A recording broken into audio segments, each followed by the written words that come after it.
I am the Special Envoy for Holocaust Issues at the U.S. Department of State. I'm based in Washington, and my office's mission, we like to describe it as we are seeking a measure of justice for Holocaust survivors and their heirs. And a question I get a lot of the time is, why does the State Department have an Office of Holocaust Issues? Because it's not always obvious. And there are a few reasons. First off, even almost 80 years after the end of World War II, there is still a lot of unfinished business with regard to Holocaust-era issues. And these issues are human rights issues and rule of law issues, which are U.S. foreign policy priorities. My office deals really with two baskets of issues. One is restitution or compensation for Jews whose property was seized by the Nazis during World War II.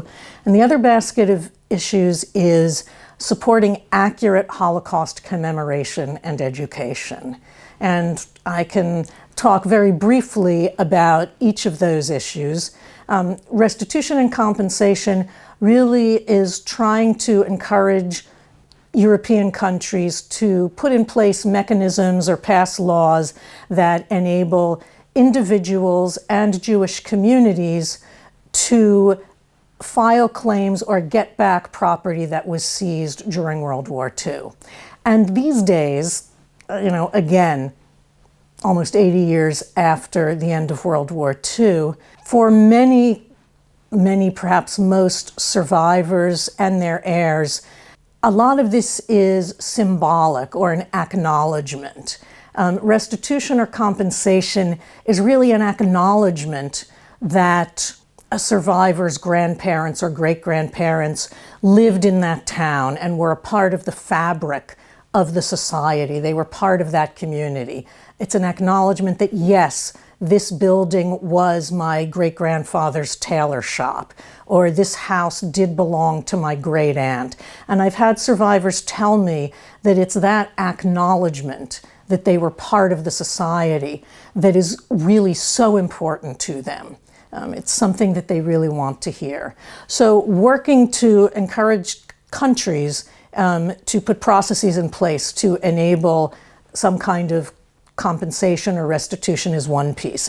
The other piece, accurate Holocaust commemoration and education, is really getting more and more important because Holocaust distortion and denial, which are a form of anti-Semitism, is sadly on the rise worldwide.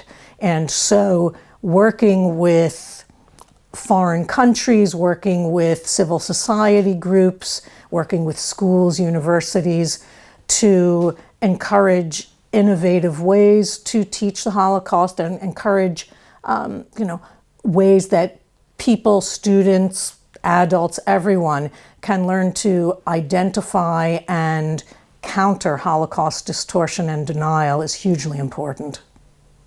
The United States and the Biden-Harris administration has always been strongly speaking out against anti-Semitism, and the United States has always been in the forefront of combating anti-Semitism and combating Holocaust distortion and denial.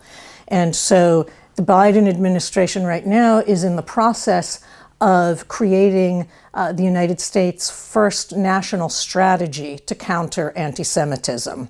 And my office is feeding into that process, and countering Holocaust distortion and denial will certainly, that's part of countering anti-Semitism.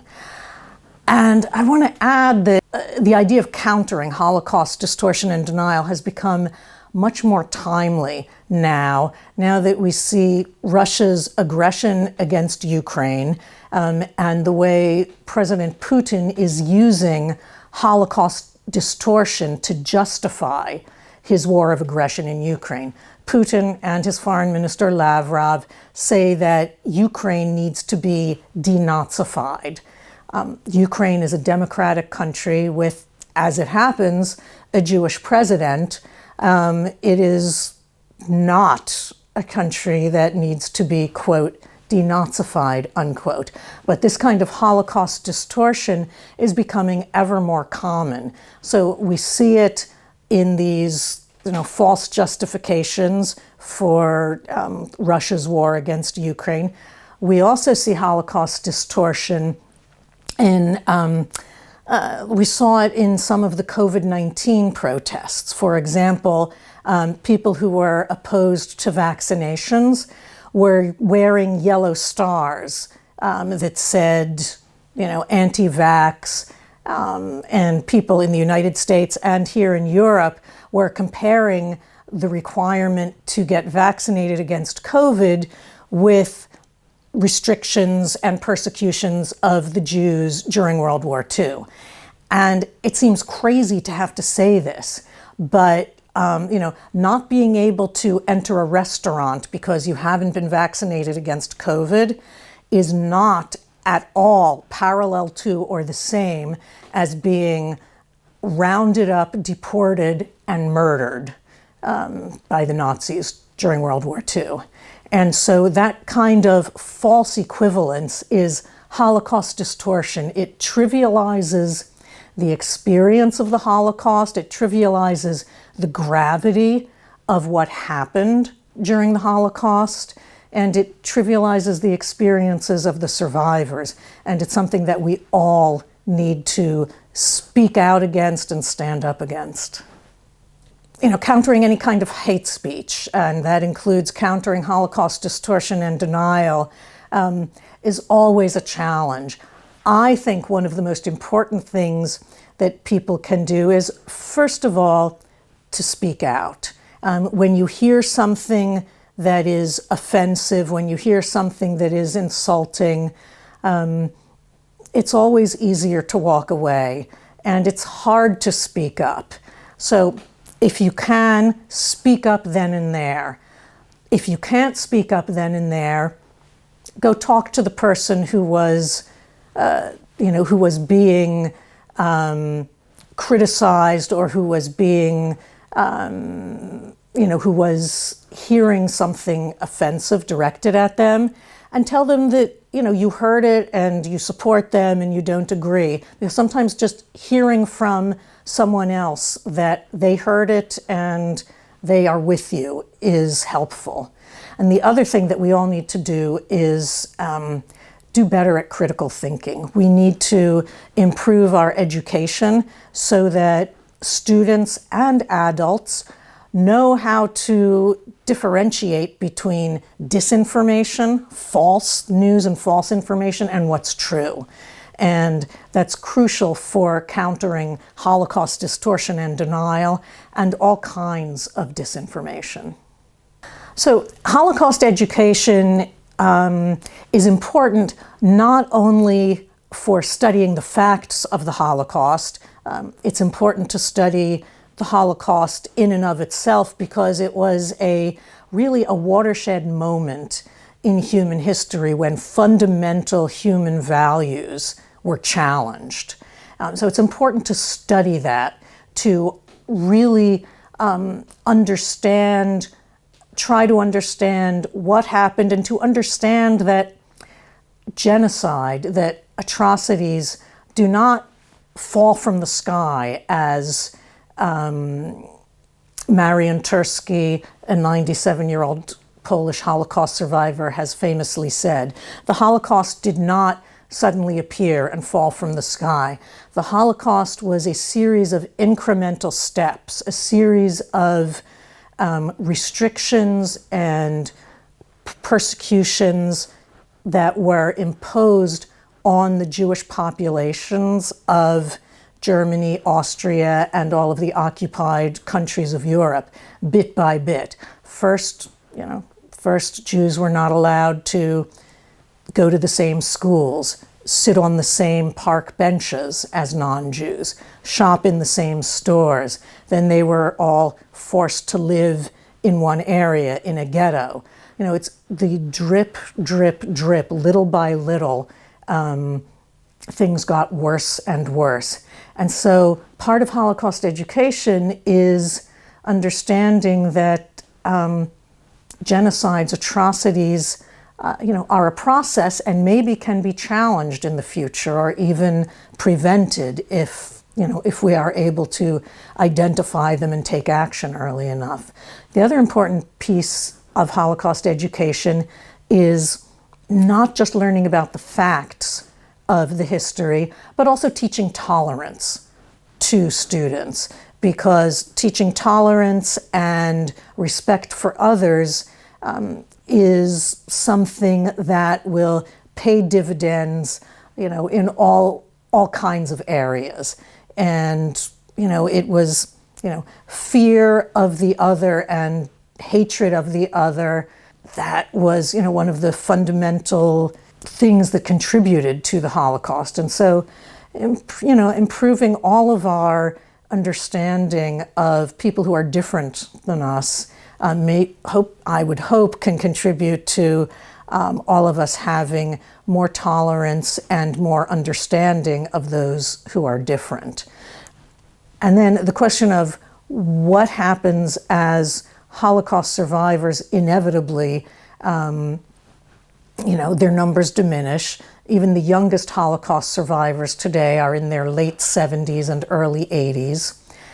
And the research has shown that one of the best methods of teaching people about the Holocaust is to have them hear directly from a Holocaust survivor, to hear the story directly from someone who was there. And in 15 years, no one will be able to do that anymore.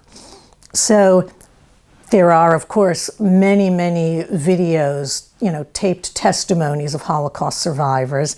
There's also some really interesting high-tech work going on with 3D holograms, for example. The University of Southern California's Shoah Foundation has been creating 3D holograms of survivors. They do 40 or 50 hours of interviews with a survivor, and then they take all of that, put it into basically an AI program, and they create a hologram of the survivor that can then speak to audiences and answer their questions.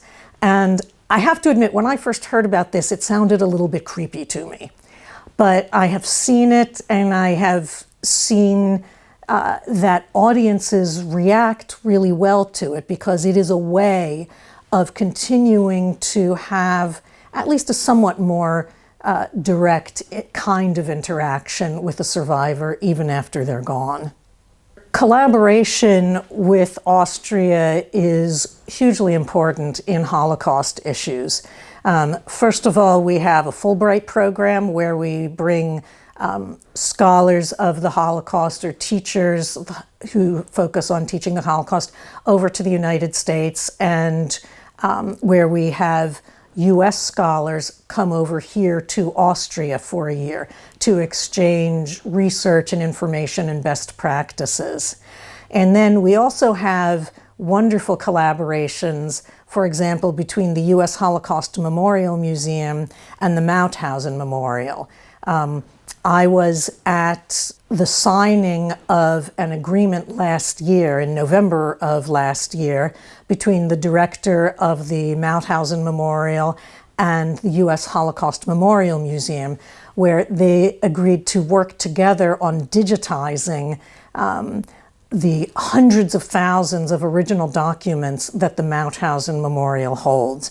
And this is really important because these are original documentary evidence of what went on at Mauthausen during the Holocaust, and digitizing them means that they're available to scholars and just ordinary people all over the world. So anyone who wants to maybe look up a relative, an ancestor who might have been at Mauthausen, or anyone who's doing research on Mauthausen will be able to search online, and that's a big step.